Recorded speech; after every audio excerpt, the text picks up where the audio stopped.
This is WWE superstar Drew McIntyre, and you're listening to the WWE Podcast. The champ is the one that everybody wants, me. It's going to WrestleMania. Claymore! Austin 316 says I just whipped your ass. This is my iron. You're going to acknowledge me. Okay, let's talk Monday Night Raw that took place last night in Baltimore, Maryland. Really big night for Raw. Once again, well received. Following hot on the heels of the SummerSlam event that was also critically acclaimed, this show was no different. Very eventful. The Bash at Berlin event is also starting to take shape, believe it or not, already. But that event is also only a few weeks away, just as every PLE seems to be at this point. And I want to just say thank you to everybody who listened throughout SummerSlam, the listeners we picked up through SummerSlam, and welcome to new patrons. The Judgment Day is actually one of the new patrons. I don't think that's actually the Judgment Day, but you never know. And also Joel G, thank you for your patronage. Carry On M, and I don't know if I said Derek S. and Megan F. Thank you to all of you who have joined us over at Patreon, as well as, let's see here, Matthew T.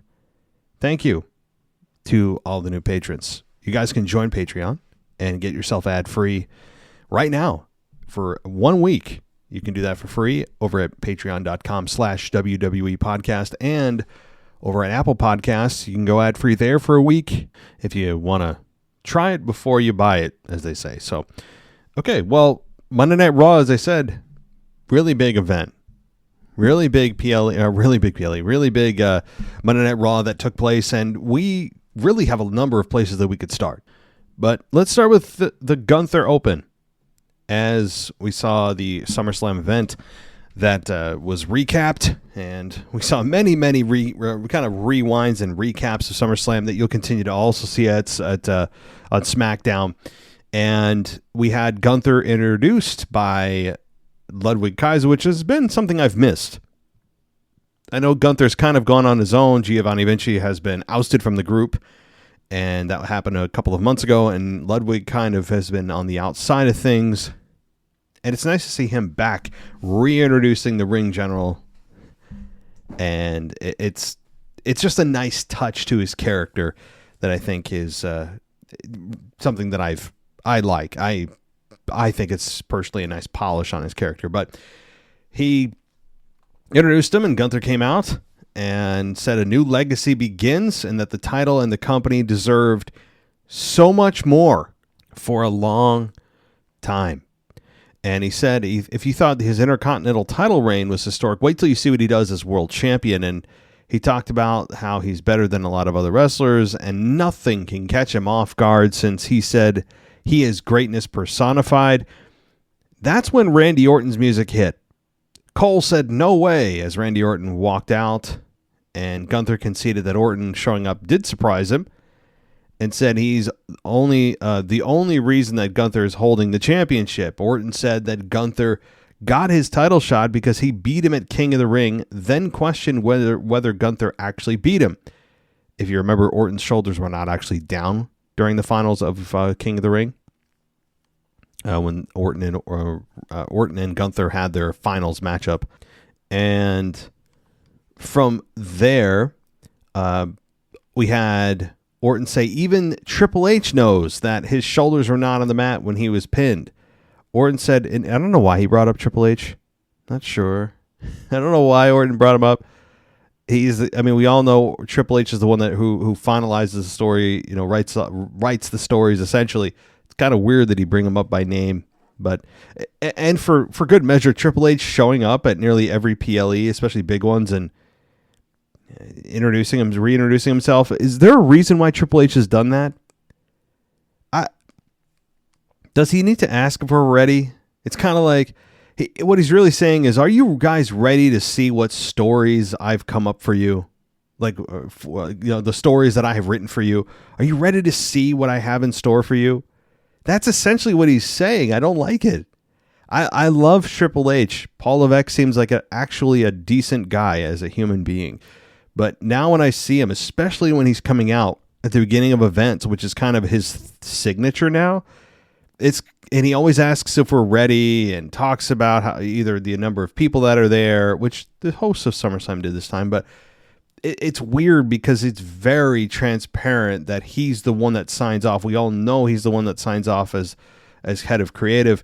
So what he's really asking is, hey, you guys ready to see the stories that I have for you? And, I know that it's coming off like I'm complaining. I don't know why he does this a lot. I don't know what Triple H's motivations are for it. I don't know if it's a complaint or not, just more of a kind of an annoyance of an observation that I have. Again, when Triple H is involved in anything on camera, it's always a little weird. And when Triple H, hugged Cody at the end of WrestleMania, it's like, haha, how'd you like that story I wrote for you? It's just weird. It's breaking the fourth wall, if it even exists anymore. But Orton here comes out and said that he said that even Triple H knows that there would be a rematch, and Orton said he was calling in that rematch. And Orton said he's the only man who can catch Gunther inside the ring as a technician who can match Gunther. And said the fans deserve a modern-day Ric Flair versus Ricky Steamboat. And Orton said he knows he can fill one of those roles and questioned whether Gunther could. All right, well, those are some pretty damn big shoes to fill. Pretty ballsy. With those two being used as a comparison to Gunther and Orton, is it a fair comparison? I'll let you guys decide. I will say a lot of the fans today don't even know about that storyline, don't even know about that matchup. He has to remember that it's not 20 years ago anymore. While I'd say most fans probably know what that is, I'd say there's a significant portion of the viewing audience that has no idea about the storyline or match quality of Ric Flair versus Ricky Steamboat. So kind of an interesting comparison that he's using a matchup from like 40 years ago that was obviously a legendary matchup. Moving on. So Orton said Gunther considered himself a living legend and said, my brother, I made a career out of killing legends. And he boasted how he would do the same at Bash in Berlin and walk out as the new world heavyweight champion. And Gunther said everything Orton said is true.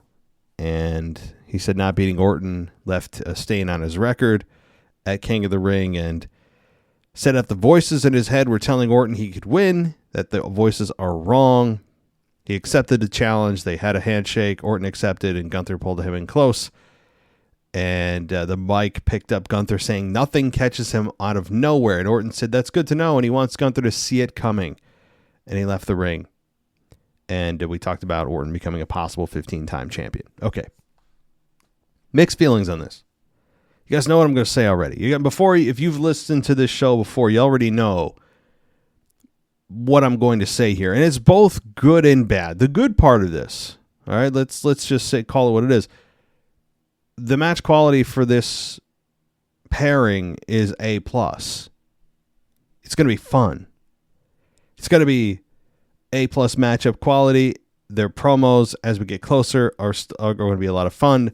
The story is going to be, I guess the narrative that they said is Orton, can he surprise Gunther? Can he catch Gunther out of nowhere? And can Orton become a 15-time champion? Can he get closer to history of becoming maybe a 16-time champion? I mean, I don't think Orton will ever get there. I think Orton might freeze at 14. I think there might be one more world title run in his career, but getting Orton to the level of John Cena is probably not what ultimately, when we look back at Orton's career, what we will look back on and say is, oh, wow, he became a 16-time champion to match Ric Flair. I doubt it, but anyway, back to the near future. We know this is going to be a great matchup. Do we know that Orton's going to lose? Yes. There's almost no chance that Gunther wins or loses here at Bash at Berlin. There's almost no chance. But that's not what really is at stake. It's what they'll have to try to do over the next several weeks, and hopefully they can, is make a case why Orton has an actual chance. Because look, Gunther just won. Triple H has shown throughout his tenure thus far that he believes in long title reigns for the most part. It's not a 100% hard and fast rule, but he generally believes in long-term storytelling, which I really love and appreciate.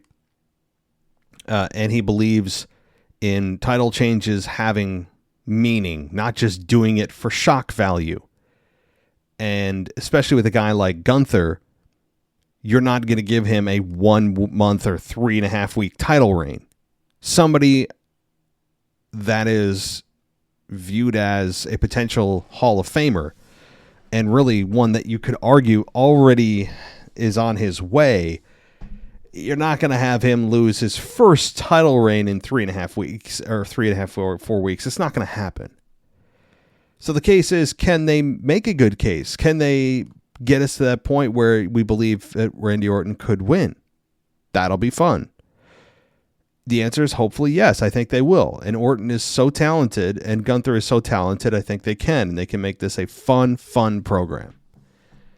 And I think we'll have, over the next several weeks, you'll see Ludwig Kaiser take an RKO or two, ultimately not being able to hit one on Gunther. Maybe, let me take that back. I think he'll be able to hit one on Gunther prior to the event at Bash at Berlin. I don't think it'll be a regular occurrence. I'd be surprised if it was. I don't expect these two to have a ton of physicality before the event. It'll be a lot of promos, kind of more of a seemingly a sportsman-like competition, and that's fine with me. I think that's a nice change of pace. But again, we'll see. They still got 3 weeks to build this thing. So that's the good. I don't know if it's the bad or rather my own issues with this. Number one, I don't think this isn't an issue. This is a fact. We had Orton talk about Bash at Berlin being in Gunther's home country of Germany. Orton said that verbatim. Well, I think Orton may want to freshen up his geography skills, because Germany is not the same as Austria. Gunther is from Austria. He was born in Austria, not Australia, Austria, which is nearby Germany, but not in Germany. So I know that I guess the selling point was this will be in Gunther's home country. It's not in his home country. All right. I know that, you may say, well, there have been times where you have stars that have nearby home country kind of vibes. And yeah, sure. I mean, I remember Clash at the Castle, not this past year in Scotland, but the previous year. It wasn't in the hometown or home country of Scotland for Drew McIntyre, but it felt like it was. You could kind of, say it without saying it, that it's kind of a hometown crowd. But in this case, you can't tell me. I mean, he's just geographically wrong. Austria is not Germany. It's not in Germany. It's not Germany. It's not a synonym for Germany. Okay? So, sorry, Orton, that's a problem. You're just wrong. So, they probably could have framed that a little bit better. And again, they're trying to make it like a hometown crowd that's going to be cheering on Gunther, and they still will be. I think even though Austria is not Germany, they still will be probably cheering for Gunther, and that's to be expected. That's number one. Number two, last I checked, Orton is a SmackDown star, SmackDown superstar. He was drafted to SmackDown. Why is he on Raw challenging for a Raw championship? I know we heard Pierce on the phone earlier or later in that night talking about how, oh, it's a big night. We got Orton here from SmackDown. Some kind of passing acknowledgement that Orton is here from SmackDown. But why? Why is he here? Now we know the answer. We know the real answer.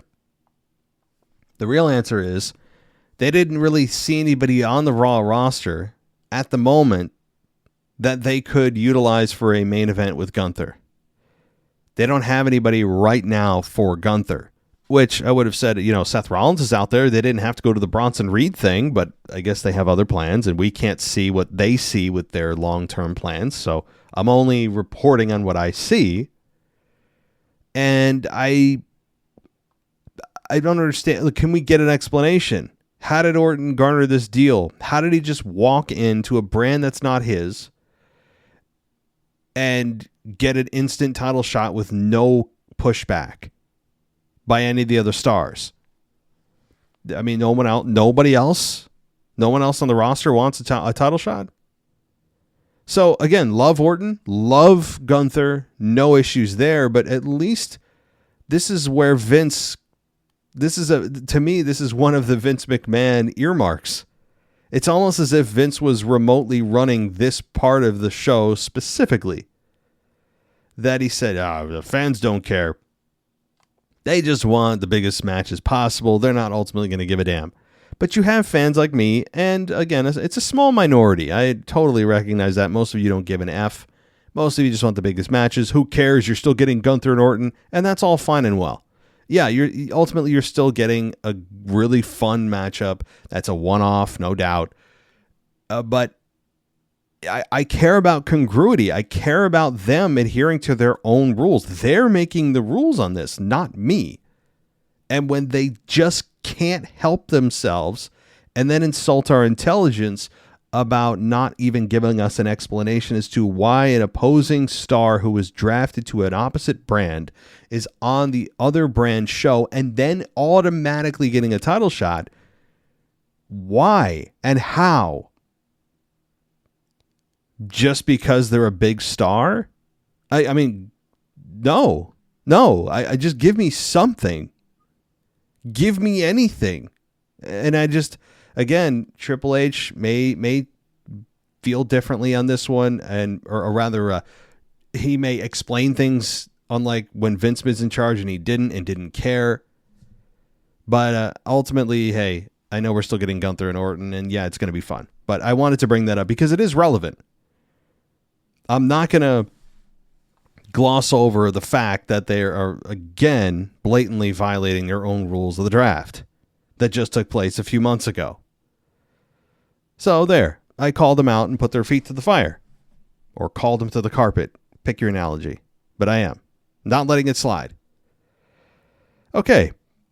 Moving on to something else that is of importance. And let's talk about, what do I want to talk about? Sheamus and Ludwig Kaiser was the first matchup here. This match ended with Sheamus beating Kaiser in 11 minutes and 20 seconds. And Sheamus hit the brogue kick to get the victory. And Kaiser, again, while he lost, is on an upward trajectory. He's back in the limelight associated with now the world champion.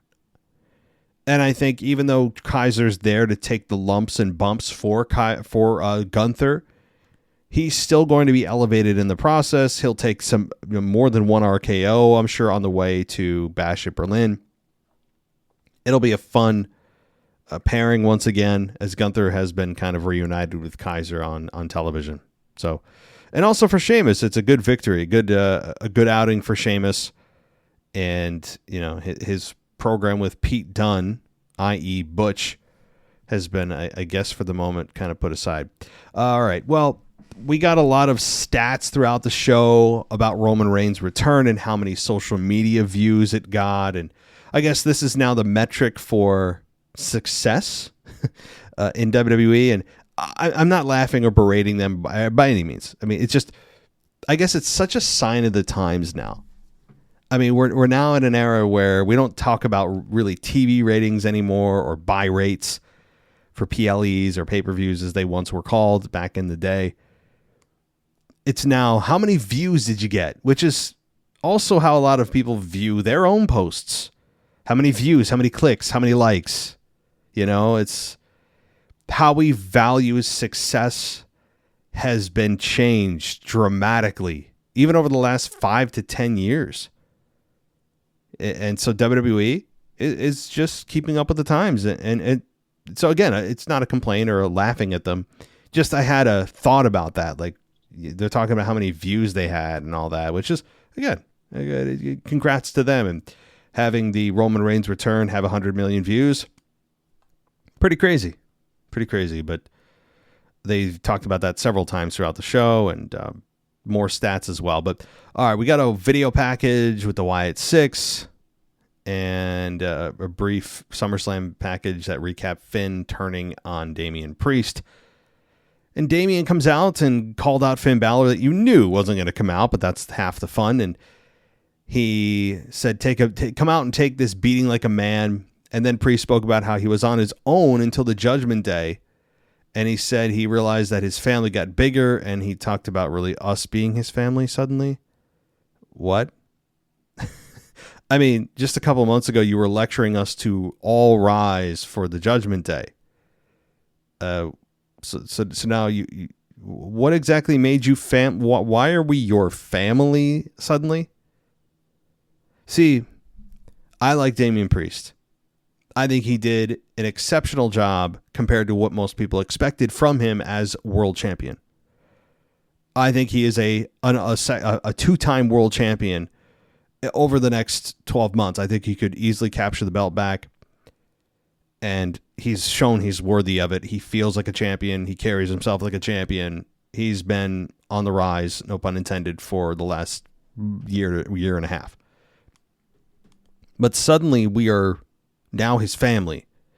When he turned babyface and we loved him without this pandering stuff. Like, I mean, this is what I hope Roman Reigns doesn't do. I don't want him pandering and saying, oh, you guys carried me through the loss, and I heard your chants while I was out. And do people actually like being pandered to? I mean, if you're WWE, are you that much in a bubble that you think that people like being kowtowed to instead of just, hey, you know what? People love this, even if we don't change a thing about their character. They love Roman Reigns without him changing a single thing. He became an instant babyface the moment that he lost the belt to Cody. Instantly. I mean, there was like a week or 2 weeks went by before they started chanting, we want Roman. And Roman Reigns did nothing. So I hope they don't modify his character too much. I know they changed his music around a little bit.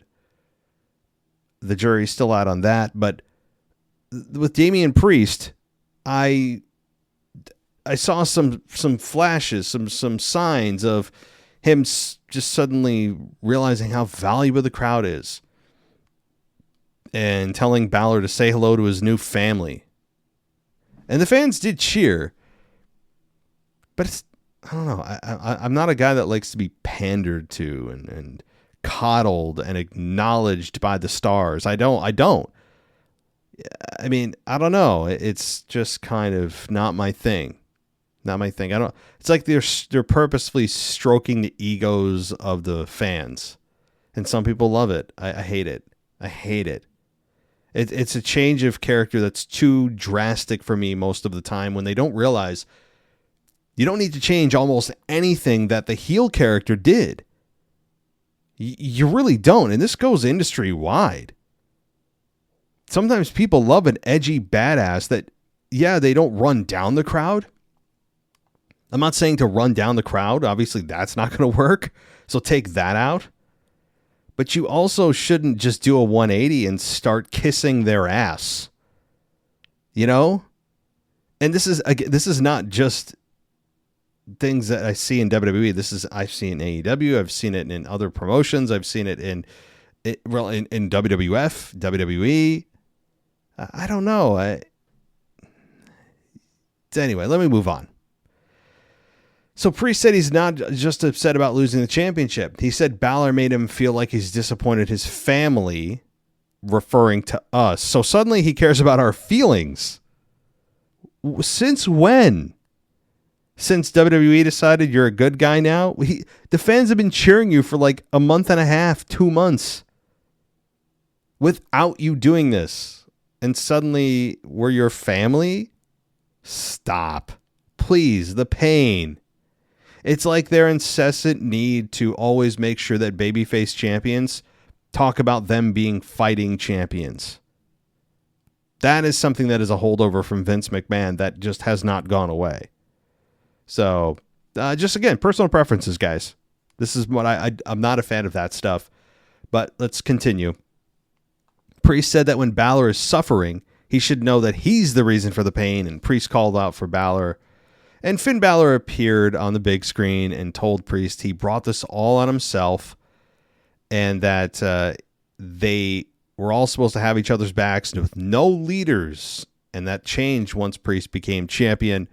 And Balor said he nearly became champion a year ago, and Priest told him it was time to man up. And he said Balor said he waited a full year and screwed Priest and his whole family. Please, can we please not continue this family thing that the fans are his family? Please, please, please, please. I hope it's not a thing. But Balor said Priest is street trash and he wouldn't fight him, but JD would. And Balor said he would wait until Priest feels comfortable. And he's almost forgotten about him, and that's when he'll be there to stab him in the back again and again and again. And that's when we saw the new Judgment Day, the evolved Judgment Day, which consisted of obviously Finn Balor, JD McDonough, Liv Morgan, and Dominic Mysterio. I gotta say, I like this. I really like this kind of new evolved Judgment Day look. It felt fresh and new. The Judgment Day did need to shake up. There was a lot of cracks forming. This was a nice visual. I really liked this new Judgment Day. For the first time, seeing them all together was I think a lot of fun. All right. We then had Adam Pearce backstage on the phone. Bronson Reed showed up and said he's going to take things into his own hands, which we find out later what that was. Lyra Valkyria and Shayna Baszler. And this matchup was incredibly short, as most Shayna Baszler matches are these days. And it ended with Lyra Valkyria beating Shayna by DQ in 2 minutes and 40 seconds. And this finish specifically was Baszler putting Valkyria in a submission that she escaped, and Valkyria hit the Nightwing and had the pin, but Stark came in and attacked her for the DQ. So Lyra beats Shayna by disqualification in 2 minutes and 40 seconds. And after the match, Damage Control came out and cleared the ring of Baszler, Stark, and DeVille. So are Damage Control now babyface? Maybe. I honestly, to be totally fair, forgot Damage Control was even there. But they continue to hang on, don't they? I mean, they just don't go away. Nothing against Io. Ultra talented in the ring. I don't think she gets the credit she deserves. Kairi Sane, she unfortunately hasn't been really showcased much. She hasn't done really a thing since she returned to WWE last year. And Dakota Kai has shown how good she is on the mic with their program with Bayley leading up to WrestleMania this past year. But I think that these three women together, I don't know. It's like the sum of the parts aren't as good as the individual parts, which is contrary to the analogy. I don't know. I've said this for about a year and a half now. I would break them up. But what do I know? I'm not the one running creative. I forgot they were even there, though. Okay. We then had Chad Gable show up and told Niall that Dupree brings nothing of value, and berated Dupree again, who was talking to who was it? Was it Ivy Nile? I think it was. So we then have Punk come out. He signed an autograph and got a big reaction, and he said that Punk let his emotions get the best of him, and he assumed people were wondering why he was smiling and happy, and Punk said he would address that in a minute. But first gave a shout out to Bilal, I can't pronounce, Muhammad, for winning the UFC welterweight championship. And Punk said he was happy because he hadn't been to Baltimore in years, and he said getting there was no guarantee. And he said some fans loved him because when he gets knocked down, he gets back up. And Punk said that the night wasn't guaranteed because of the injury he suffered at the Rumble. And he said that the injury originally was told him that he'd be out for 9 months, but he's able to come back in 5. Am I okay? Is that? I was trying to think of the math on that. So they originally told him 9, but Punk said 5. Well, am I missing the math here? He gets injured in January. He just had his in-ring debut and was cleared in August, right? Just before SummerSlam. That's not 5 months. That's 7. Now, maybe in real time, backstage, he was cleared in June, right? Maybe it was from January to June. He actually got cleared in June, perhaps. But that's not congruent with him being actually cleared on camera, on story in August, right before SummerSlam. That's 7 months. So when he said that, I'm like, what are you talking about? I mean, 7 months, not 9 months, but I don't know. So one little thing there. But he said that Punk put over McIntyre's size, called him a tough SOB, and took issue with McIntyre telling lies about me to make himself feel better. And he said he's happy to be back, and SummerSlam was just the start. And he said his road to WrestleMania started at SummerSlam. He asked where he would be if he stayed down when he lost the match. And he said his summer didn't start the way he wanted, but it's still summer. And the fans in Baltimore deserve less talking and more fighting. And he called out Punk called out Drew for round 2. And so, first of all, I'm glad that Punk didn't get injured during that match. You do kind of watch a Punk match with, kind of bated breath because he is older with a lot of mileage on him and he does have a history of being injured. So I'm glad that at least from what we know, Punk was not injured in the match. So Seth comes out and he was wearing a black leather jacket and he was also in a good mood and said, after 10 long years, it's time for me to put you in the dirt. And Rollins entered the ring and Punk stood near the corner and he said that Punk said he wasn't the one dressed like a cowboy, but he'd be his Huckleberry. And that's when Drew comes out and interrupts.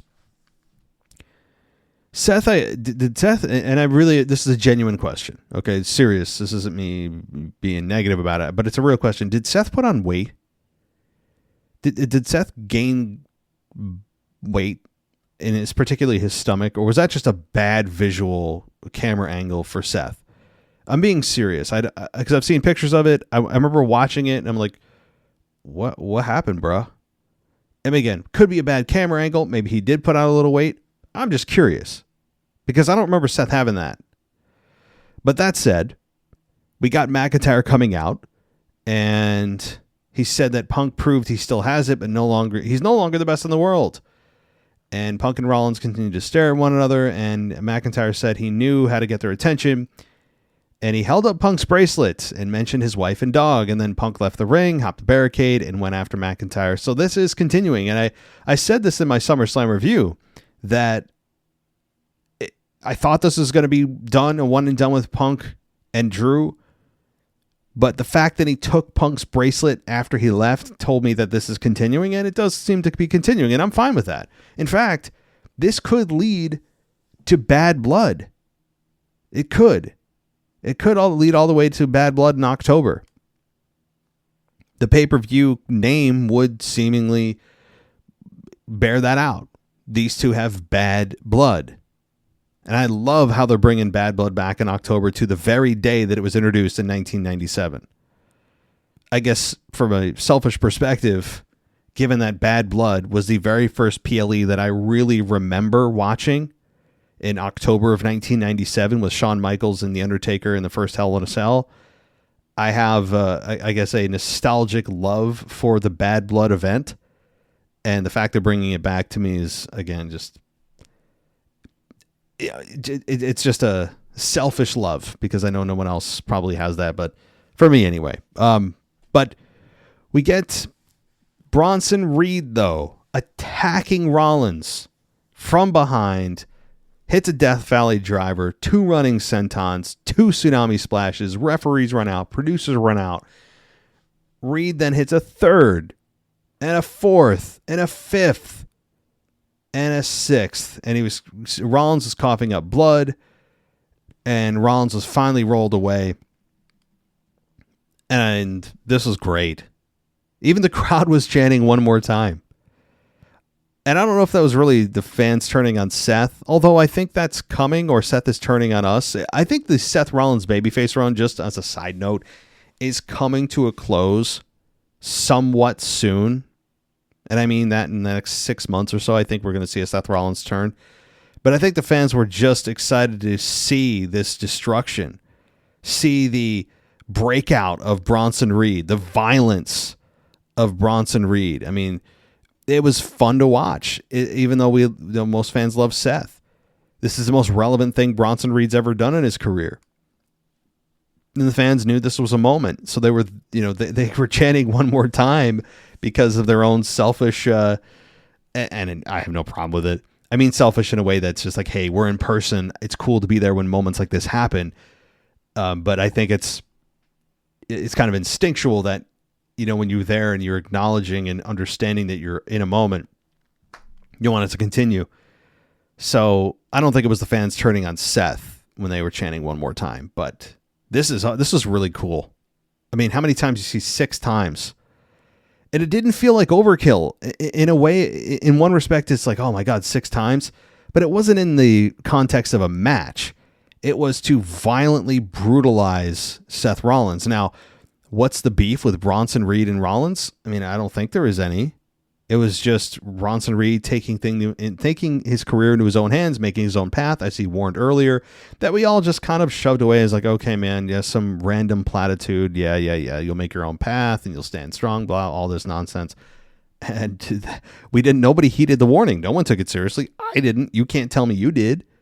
So it was really cool to see that. And it continued this is really good on a lot of levels. Number 1, the visual was great. Number 2, the matchup that we're going to get is going to be a lot of fun. Number 3, Bronson Reed being elevated to this level is really fun because you're seeing the creation of new stars in real time here. And I think that's always a positive. So Bronson Reed getting this opportunity is going to be huge for his career. And it also has pushed back Punk and Rollins that they continue to tease, and we're finally going to get it, and then we don't, and then this and that, and then Punk's now distracted still with Drew probably for the next couple months through Bad Blood, and then you got Punk working with Bronson Reed maybe for the same amount of time, and then you eventually get back to it. I mean, we'll see. It just seems like they are teasing us with Punk and Rollins. And they are, because they know that match is at any time, and they could wait all the way to WrestleMania where these two continue to get distracted by other opponents.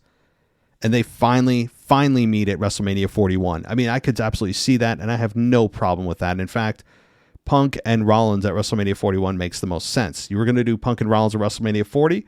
Why not push it to WrestleMania 41?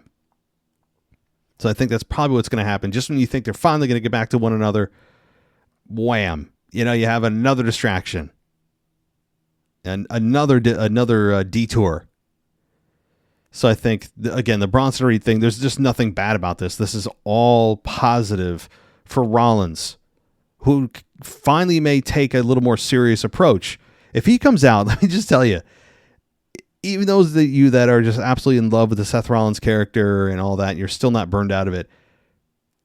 You can't tell me if he comes out next week dancing and in his ridiculous outfits and all the rest, that you're not going to say to yourself, oh, wait a minute, he just got splashed 6 times by a 320-pound man, and he's coming out here and doing his usual shtick. Come on. And I don't think that's going to happen, but I'm saying it's a possibility in WWE land. It has happened before. But it seems like he's spitting up blood. They'll probably have a quote-unquote diagnosis soon that he has internal injuries, maybe some definitely broken ribs. And I think, if I'm not already mistaken, did they already come out with a diagnosis? quote unquote. I know they were doing tests. I'm saying all these things in air quotes because obviously these things aren't happening actually. But they probably do have and will have a diagnosis. And it's going to be a fun Bash at Berlin because these two are going to face each other at Bash at Berlin. And Seth Rollins will have his ribs taped up. And they'll talk about the injuries. And that's, Bronson Reed's going to target that injury throughout the match. Seth Rollins is going to have to fight from behind. It's a fun story to be had, and it's watching the evolution of a star in real time is fun. So it was just great. It was just great, and no one ever saw this coming. And random attacks like this, I don't think happen enough. So cool. All right, we then had the New Day, Kofi and Xavier versus AOP, and Kingston and Woods wore Teenage Mutant Ninja Turtle gear for a merchandise crossover deal, whatever. We then had the New Day and Xavier beat AOP in 6 minutes and 55 seconds. After the match, Jones broke up a post-match attack by AOP, and then Jones picked up both AOP members with each arm and slammed them to the mat, and then Cross returned to the ring, but Jones put him down as well, and Kingston and Woods returned to the ring to celebrate. So, I mean, the Teenage Mutant Ninja Turtle stuff is just the worst. It's just the worst. I just got nothing to say about this. I just don't. What are you going to say? Here's what I would like. I would like, and there's been talk about it, Xavier Woods to turn heel. I think there's a good heel run in Xavier. That's been kind of the chit-chat murmur around, X, which I would like. But I would also like the Final Testament to get some actual consistent airtime and story. Not just random matches, but like some kind of development here. All right. Backstage, let's see. Jones told Kingston he was honored to help out the New Day. And let's see here. We got... let's see. Woods... Well, here's the description that I'm reading here. This was not on the Hulu version, to be fair. So Jones told Woods that Kingston said they needed to help against the Final Testament. Woods looked a little off, and then Akira Tozawa, Otis, and Maxine showed up, and Woods joined in while they did his dance. So it could be the start of a Woods turn. Okay, there you go. All right, The Miz and R-Truth versus Grayson Waller and Austin Theory. Grayson Waller and Austin Theory beat The Miz and R-Truth in 7.5 minutes. So Awesome Truth are probably out of their, they're probably splitting up soon. Okay. Because they kind of fell apart at the end, and Theory hit A-Town down on Truth and got the victory. I have nothing wrong with this because I think that you have a group that are a team in Miz and R-Truth that were fun. It was a fun run to Mania, fun feel-good moment for R-Truth. And they lost the belts fairly quickly on the back end, but that's to be expected, and I think it's time for them to go their separate ways again. Not to turn any of them heel, but just that the team breaks up and they both move on. Also, Grayson Waller and Austin Theory.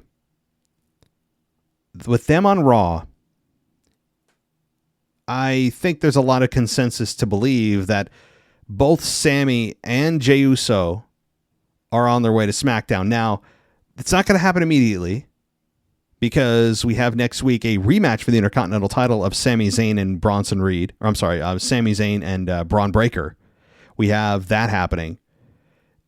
And so they're still going to stick around on Raw for a little while longer, but with the Intercontinental Championship being freed up and Jey Uso never seemingly in a storyline that's long-term, these two are primed and ready. They were even shown together backstage and doing their handshake and all the rest. They're ready to be moved to SmackDown and to help out Roman Reigns. I think that's what's happening here.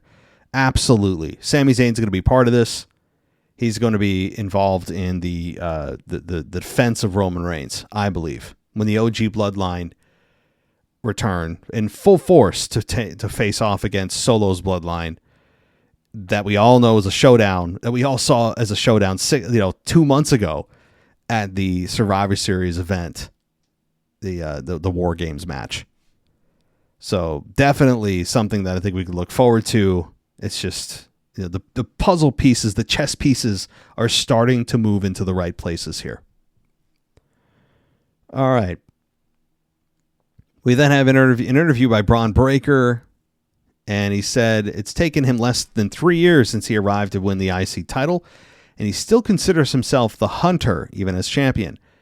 He said he feels sorry for whatever idiot thinks he can take the title away from him, and said the championship was born to be on his shoulder. And it was a nice promo. Braun Breaker was pretty solid here. Confident. Didn't feel phony. Felt like genuinely, like that's who he was, and that's important when you're cutting a promo, especially if you're new. So we then have Damien Priest versus JD McDonough. And we had, McDonough hit Priest with a suicide dive. And then Priest went, which is the, before you go to commercial break, you hit a suicide dive. That's kind of that's the routine. And then Priest went for a choke slam, and McDonough flipped and landed on his feet. Priest fired up at the corner, hitting a leaping elbow on McDonough. And then Priest joined, or rather shoved him over the broadcast table. Priest tossed McDonough back inside the ring, turned him inside out with a clothesline, and then Priest knocked Carlito off the apron, set up for his finish, but Finn Balor hit him from behind for a DQ. That actually surprised me, because the way that Finn was talking, you were thinking, oh, okay, it's going to be like weeks before Finn actually shows up and attacks Priest. It was literally later that night, and so like that kind of made me feel like an idiot in a good way, because I was thinking that he was speaking like in some far off land that at some point he's going to attack Priest when he and us, the fans, have forgotten about him. But it was literally like an hour later, so it was kind of cool. And so Priest beats JD by DQ, another disqualification, in about 10 minutes. And then after the match, this is where the real fun starts. We had the Judgment Day try to take out Priest. The old Judgment Day tried to take out Priest, and he fought it off. Rhea came out as both Liv and Dom were beating down on Priest. Rhea comes out, crowd goes crazy. Dom hops the barricade to run away from Rhea Ripley. Morgan got caught, roughed up at ringside into the post, and then Ripley set up Morgan through to put her through the table, but Dom pulled Morgan away. And then Ripley went face to face with JD, and Ripley headbutted McDonough, and Priest hit South of Heaven on McDonough, and Carlito pulled McDonough to ringside, and they hugged and raised their hand. Really cool angle here. The battle lines have been drawn. Priest and Rhea, which we all kind of knew were not going to be much longer with the current version of the Judgment Day. We saw where things were lining up, the fan support, all that. It's cool that they are now both clearly in their own category as a team. And with Finn escaping from any kind of real punishment from Priest, that's always cool. I know we all want to see South of Heaven on Finn Balor. We all want to see him get his ass kicked. Finn Balor as a heel that kind of a heel is way more fun than him as a babyface, or this kind of lukewarm heel, or whatever he was in between character that he's been for a long time now in the Judgment Day. Everything's been reset and refreshed in the Judgment Day. There's no more like ambiguity of there's baby faces and heels together. It's kind of weird. No, the baby faces have been parsed off. The heels have been parsed off with each other. The battle lines are drawn. It's very clear now. I really like that. It's, who's the good guys and you know who the bad guys are. It really is that simple. It's that elementary. It sounds insulting, but that's what we want. I think most people do anyway. And again, having Finn Balor escape is key here. I'm a big fan of delayed gratification, especially in wrestling storylines. And I think that it's going to take a while before Priest finally gets his hands on Finn Balor. But we all know that that match is likely happening at Bash of Berlin as well.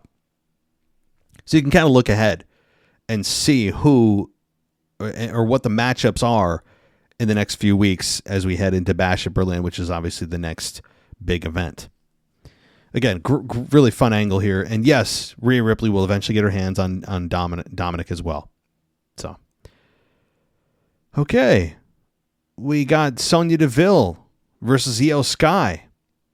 And that match ended with Io Sky beating Sonya Deville in 9 minutes. Nice to see a women's singles match that is not about a championship. I like that. And Io Sky continues to show how good she is. Not a whole lot of build, but a storyline that actually evolved in the show where a tag team match ended with a singles match in the same night for the women. So that's good. All right. We had, again, an update on Seth, who was doing testing and all that I talked about with internal bleeding. Cole then said that the latest Wyatt Sicks video focused on a man who thinks he's Huskus the Pig, which is really Joe Gacy, but they don't hide that it's actually Joe Gacy. They call him by name. And it was another VHS tape, which is cool. And he said that Uncle Howdy, or rather Joe Gacy, had his back to the camera while Uncle Howdy said they kept him locked away. Howdy said they would make them pay for all of their sins. And Gacy yelled once his face was shown. So kind of, didn't do a lot to really tell you who and what Joe Gacy is, other than just another member of the Wyatt family that's paying tribute to Bray Wyatt. But still, I mean, I like how they actually created a video for every member to give you a little bit of a preview of who and what they are. I would like them to do a little bit for the female part of this here, the female part of the Wyatt Sicks. Maybe they'll do that next week. I don't think they have already, right? I'm pretty sure that they haven't with Nikki Cross. I mean, they still haven't really, I don't think, have mentioned her by name yet. Which, again, as I mentioned, she's very much a Ring character. The movie The Ring. They clearly went very, verbatim, the Ring character. But, all right. That was the main event, though, with Eric Rowan, Joe Gacy, and Dexter Lumis versus Chad Gable, Julius Creed, and Brutus Creed. And they did make a cool statistic, gave you one, that 11 years ago to the day in Baltimore, Maryland, the Wyatt family debuted and showed some old video of their debut and some of the old footage, and it was really cool. I mean, it did bring back a lot of emotions, as we all have as wrestling fans, with Bray Wyatt's passing, and that it's been 11 damn years since 2013. My God, since the Wyatt family debuted, and having Eric Rowan still there as kind of the final tie back to the original group is cool. And Joe Gacy and Dexter Lumis, obviously big opportunities here for them. Chad Gable, Julius Creed, and Brutus Creed, a group that we were waiting for them to get together. They finally did. I think did an excellent job here selling the Wyatt Sicks. And they felt like both teams, even though they're both fairly newly formed, both felt like they had chemistry, that they have been a team for a while. This is awesome chant broke out, and we had a lot of cool spots with the double neck breaker on Brutus, with Gacy and Lumis, and Rowan paying tribute to Luke Harper, Brody Lee, by standing on the apron and yelling, "Yeah, yeah, yeah!" And then we had Rowan. Rowan had Gable beat, but the Creeds broke it up, and we had the crowd really into this "You Suck" chants, geared towards and directed towards Gable's group, which, by the way, American Made. I love that name.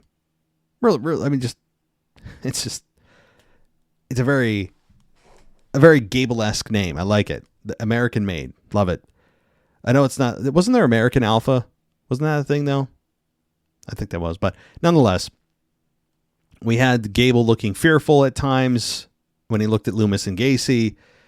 They were selling it, but not overselling it. Again, no hocus pocus here, no teleportation or smoke or any of that.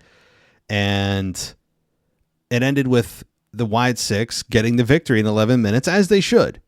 And it was a lot of fun. A lot of fun, I think, and a very nice tribute back to Bray Wyatt. The show ended with Uncle Howdy, i.e. Bo Dallas, with his Wyatt Sicks in the ring, and a nice visual. It was just cool. And a nice way to end the show. One that just makes you kind of still in disbelief that Bray Wyatt is dead. I mean, to be quite frank, I know we use the language passing away. I mean, instead of that person's dead, maybe because dead sounds so final. You know, the language has evolved very to kind of soften things that are not really changing the circumstances or reality, but more to just kind of, you know, help us cope that people pass away. They don't die anymore, you know? So I'll just say, yeah, I mean, with Bray Wyatt's death, it still is shocking at times, you know, and it still saddens you at times. Obviously, as fans, we have a much more distant relationship with Bray, but you know, it's not as intense as those who are actually family and friends of his. But as wrestling fans, I think we have a connection with the characters that a lot of other NFL and MLB and other professional sports fans that have connections with fans don't have. It's different with pro wrestling. It seems deeper. And so it's just sad that, you know, it's a constant reminder. But cool that they're paying tribute to Bray Wyatt and continuing his legacy, and having Cole even saying, you know, Bray Wyatt's smiling down or whatever. Yeah, it is. It's cool. So overall, really good show. Really good show from Monday Night Raw here. Set up Bash at Berlin, and not fully, obviously, but move some storylines forward. Crowd was really into it in Baltimore, so credit to them. And we are just getting started here as we now kick off, dare I say, kind of a pre-WrestleMania season. As we head towards the end of summer, we can look towards Survivor Series now. We know what probably the main event for that is with War Games, with Bloodline versus Bloodline. And also head towards Royal Rumble and, you know, think about who could win that. And we're already kind of playing the game of, well, are they going to push Seth and Punk out? And when's The Rock coming back? Is he going to face Roman? I mean, like, we're already playing these games. So SummerSlam is kind of the preseason, if you will, for me anyway, for SummerSlam or for WrestleMania. Even though WrestleMania this year is ultra late, it's in like late April. So we got quite a lot of time. But in my mind, I'm already thinking about how they're strategizing for WrestleMania. And so anyway, all right, well, I'll end it there before I go into a ramble. Thank you so much, everybody, for listening. If you want to go ad-free, patreon.com/WWE podcast is the way to go. You can also find us on Spotify ad-free, or on Apple Podcasts. 7 days for free on Apple Podcasts. If you take the yearly option, you get 2 months for free. So not a bad deal there. Thanks so much, everybody, for listening. Take care, and I'll talk to you next time. Thanks for listening to the WWE Podcast. Don't forget to subscribe on your favorite podcast app so you don't miss a show, or head to WWEpodcast.com. And for all of these shows ad-free, head over to patreon.com/WWE Podcast. Until then, we'll see you next time.